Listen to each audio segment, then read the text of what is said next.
This morning on BRN Sunday, machinists fight to revive the Boeing pension plan.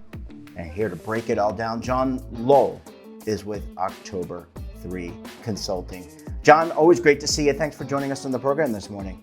Jeff, I'm glad to be here. Always love working with you. And I love tapping into your deep knowledge, broad and deep knowledge about benefits, but also pensions. And John, the last time we had you on, I recall that we talked about IBM and the resurgence and the restart of their pension program. What's going on with Boeing? Because I kind of feel the same juju when it comes to the negotiations on this Boeing strike. Give us the details. Okay, I'll do my best here. And, I don't want to go too deep here, but I do want to give a flavor, really focusing on what you asked. So Boeing has been in contract negotiations with the International Association of Machinists. And as you can guess, that is a very large and important union relationship to them.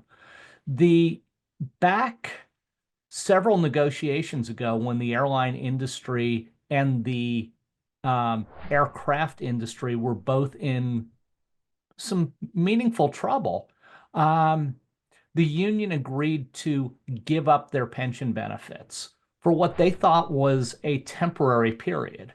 The Mm-hmm. company has not taken it that way. And now that the union is back in negotiations about 10 years later, they have made pensions the sticking point of the negotiations. As I put it to someone else, the union appears to be willing to, as they say, die on this hill. That is, Yeah. if you don't give us pensions, we're not coming back to work. Or as one of their leaders said, no pensions, no planes. Boeing, on the other hand, has put you know, their foot in the sand, so to speak, and said, we're not giving you pensions. So in the latest round of negotiations, Boeing offered some really meaningful retirement benefits, but no pensions. And the IAM voted it down 64 to 36%.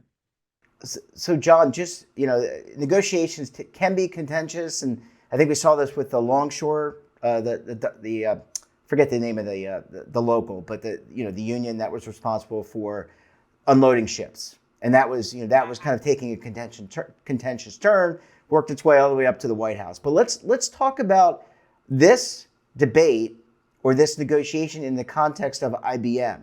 When we had you on, as I said, I think it has similar juju. How do you tie this back to IBM saying they wanted to, I'm paraphrasing, of course, I'm not in the room, but they restarted their pension program. So does that give greater leverage, negotiation leverage for IAM and the machinists against Boeing? Jeff, I think it's somewhat of a different situation. Certainly, there's the commonality of the somebody wanting pensions back. In the IBM case, and I need to repeat this just so that if anybody um, quotes me on it, they understand the context that I have. I never spoke to IBM about the reasons that they did what they did, although our industry has been pretty clear in saying it had to have been a play to save cash. And it really is what makes sense. In the case of Boeing and the machinists, again, I've not spoken with Boeing and I've not spoken with the machinists. But the machinists seem very clear cut on they want that P word. They want pensions. Boeing offered them a really generous 401k contribution, and they voted it down. Boeing seems to not want pensions.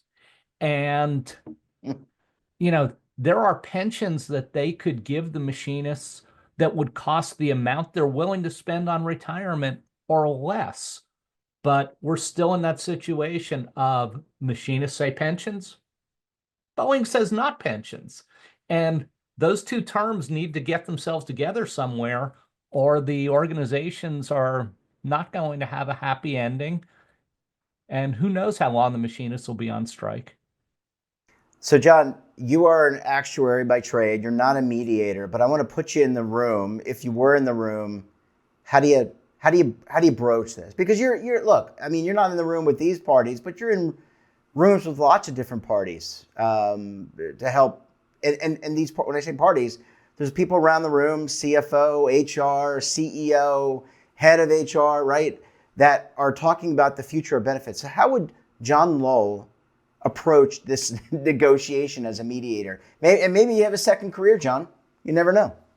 Jeff, I love this question. I really think it's appropriate at this time, whether or not I'm the appropriate person to ask it, but you asked it to me, and so I'm going to make believe I am the appropriate person.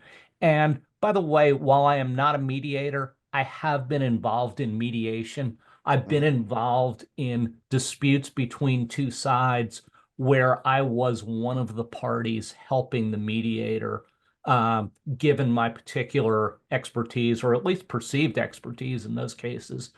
But I think what I would do is if I were a mediator, so the idea in collective bargaining negotiations of a mediator is typically they are sitting at the table as there is some discussion.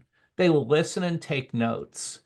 And then you reach a point where there's a break. And during the break, you pick one side or the other to start with, and you ask them some questions and um, see where that bright red line is that they will not cross, but where they might be willing to give and kind of see what's on their minds. So I think I would start with the union. And I would say to the union, look, I understand why you want a pension. Pensions are really good things to have. You've always had them. Your members are asking for them. You had them and you gave them up in what was kind of perhaps some might say, a generous moment during I think it was 2014 negotiations. What is it specifically that you want in your own words? Let's leave the word pension out of it. But what is it that you want? I suspect what they are looking for, but I don't know this, is an employer provided guaranteed lifetime income benefit. They don't want to have to worry about those periods where some of the machinists might not be able to contribute, and therefore they wouldn't get most of what the company is offering them. So that's the answer that I think I would get. So you go through that and you ask them, suppose the company offered you that, but maybe not in the form you're used to. So they are going to pay for 100% of the benefit, and they're going to give you guaranteed lifetime income. And we're going to target the same amount, but it might not look quite the same. Would you consider that? And I would hope the answer would be yes. But again, not having spoken to them, I don't know. Let's assume it's yes. Now I would go back to the company, back to management, and say, here's the sticking point for the union. Tell me why you won't give them a pension. And again, having not spoken with them, but having been in this industry for a long time, I think I know something around what the answer would be. I think they're concerned since they are offering a plan that could cost them 12% of pay. I think their concern is, yeah, we're willing to spend 12% of pay as long as we know it's 12% of pay and it's not 8% one year and 20% the next year and somehow getting to a 12% average. So my question to them at that point would be, how does it have to measure out to 12% of pay? Is that cash flow? Is that P&L, accounting expense? Is it both of them? Is it something else? And getting an answer from that, my response to them would be, suppose the union would go for something that equates to 12% of pay and pretty darn close to that 12%. And it might be that either side would be willing to give on the number a little bit, but let's use the 12% that they've offered. Suppose the union would take something that equates to that 12% of pay, gives them the guaranteed lifetime income that I'm assuming they've asked for, and doesn't have the volatility.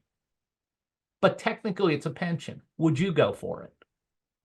I'm hoping I could get them to a yes on that. If I could, now I go back to the union and say the company is willing to give you a different form of what it is that you're asking for. Can we get the two of you back together so we can talk? And that's the path I would take. Now, if I did that, it would be my first time as a mediator. And if I did it successfully, it would obviously be my first successful effort as a mediator. But I think there's a play there. I really do. And I'd love to have the opportunity to talk to one or both of them about it, quite frankly. Yeah. Look, I think there's a happy, the two sides have to come together. At the end of the day, it's not in anyone's interest, it's not in Boeing's interest, and it's not in the Machinists' interest to not work. So they have to come together to come up with a solution. I think you're right. I think it's about conversations and looking at what I'm going to call alternative ways, alternative solutions, hybrid solutions to get them to where they need to be. John, we're going to have to leave it there. It's going to be fun to watch this, I guess fun on the outsider, watch this play out. I know these things can be contentious, fraught with lots of back and forth, but hopefully the two sides can work out. Great to see you, and we look forward to having you back on the program again very soon, my friend. Thanks for having me. Enjoyed it. And don't forget to subscribe to our daily newsletter, The Morning Pulse, for all the news in one place. Details, of course, are at our website. And we're back again tomorrow for another edition of BRN. Until then, I'm Jeff Snyder. Stay safe, keep on saving, and don't forget, roll with the changes.